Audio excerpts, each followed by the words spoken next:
What's it been like the last few days after that play? Have you heard about it kind of nonstop? I heard about it, a couple of times, well, a lot of times, but our thing is, it was just a play to move on to the next game. We can't be stuck on that one play because we got another great team coming up. Cass, it looked like you were ready for that shovel pass there early in the game. Yeah, we've been beat on the last 3 games. Coming in the game, me and Frost was talking about like one of us got to stop that play, and I totally didn't even do my assignment because I read it. I supposed to have it back on that play, but I seen it coming, so I just went on ahead and played with instinct. But I'm pretty happy that we actually stopped it because maybe we'll stop getting it week after week after week. What about the option? Do you guys feel better on the option now?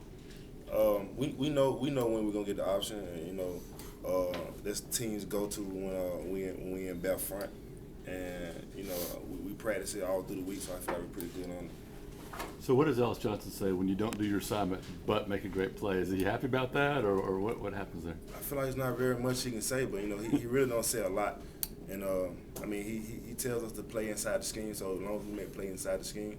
And especially if it's a running play, like he's real physical towards the run. He wants to not let a team get a certain amount of yards, and I feel like we've been doing that pretty well also.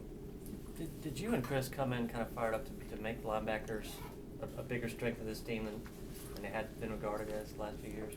Yeah, I'll say it came between around the second game. I feel like we felt like that the Auburn linebackers weren't getting a lot of recognition, and me and Frost trying to take it upon ourselves, to make those linebacker plays that, those great guys made when they came through Auburn, and I feel like we're doing pretty well at that.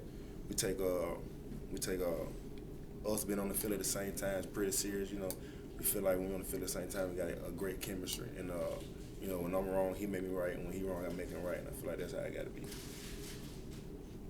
spent a lot of time in the offseason talking about your move to middle linebacker. I know it's hard in the middle of the season to take a step back, but can you think about how you've transitioned and some of the things you've learned and how you feel you've progressed in that process? I love being, being a man of the defense, and I just love to hear people say, well, your defense, you make the call and stuff like that. And coming from that transition, it's not very much. It's just being more vocal. And you're not, as a middle linebacker, you really don't play in a lot of space in this defense. And I make a lot of plays inside the box, and the plays that I make outside the box is off effort. And he said, Coach Johnson sets me up to make plays that I should make. And transition it's not very different. I can go back to play Will, and it wouldn't be no different. I know you did it as a true freshman. It was different defenses, but just what's the biggest difference from when you were a true freshman trying to be middle in that defense to this defense? Yeah, it's a big difference. The verbiage, the play call is probably like a sentence long, and you with Coach Johnson, you don't have somebody on your back, waiting for you to do wrong. He expects you to do right. He actually coaches you instead of yelling at you.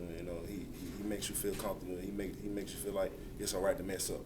When you mess up, you just gotta learn from it and keep doing. And it's totally a big difference from that defense my freshman year and this defense. Just you can play faster.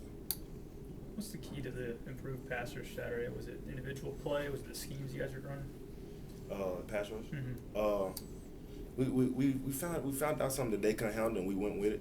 And we found out that, a gut fire they couldn't handle, and we just went with it. And it was a success. And it wasn't a plan coming to the game, but we ran it 1 or 2 times. We were like, oh man, they can't handle it, so we kept on going the whole game. Sometimes it gave me the freedom to call it myself when I feel like it was a pass situation. I feel like I made some good decisions. It's just something that they couldn't handle. It's called a gut fire? Yeah. And what happens on that play? I don't want to talk about it specifically. How important is that going forward, especially Saturday going against the freshman quarterback?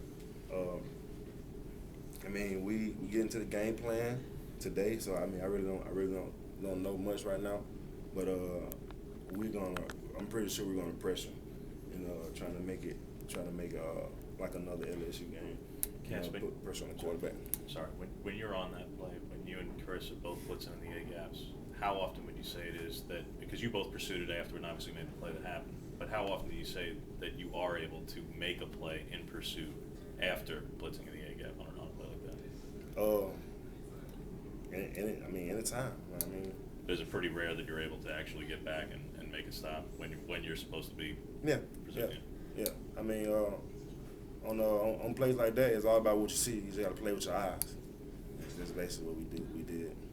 The touchdown to Ingram when he kind of ran that little out route. Do you think he was just going to keep going toward the boundary? I guess. See, the offense is similar to ours, and he started off as like a horn, like we call it a horn, when he loops around and tries to block the backer, and we thought it was a run, so we were ready to run. Of course, the linebackers got to step up and defend the run, and he got behind linebackers, then that becomes the safety job. But the whole defense just ready to run. It was just a great play by them in the coverage we was in. Do you wonder if that's going to be Ricardo Lewis, Chris Davis type play that people remember for a long time? That fumble? No. No? Not at all. I mean, that's those plays. I mean, you got to think of the moment and the time of the year. We had to have wins in those plays. You ever get tired of hearing the team can't pass rush? Throughout the first 7 games, it seemed to be what everybody's talking about. You ever get tired of hearing about that? No, I mean, we come along. I mean, it's not gonna happen. It's not gonna happen. The next day. Like we gonna get better, and it's getting better actually. If you ask me, and if you ask a unit, and I don't get tired of hearing. We just gotta show up.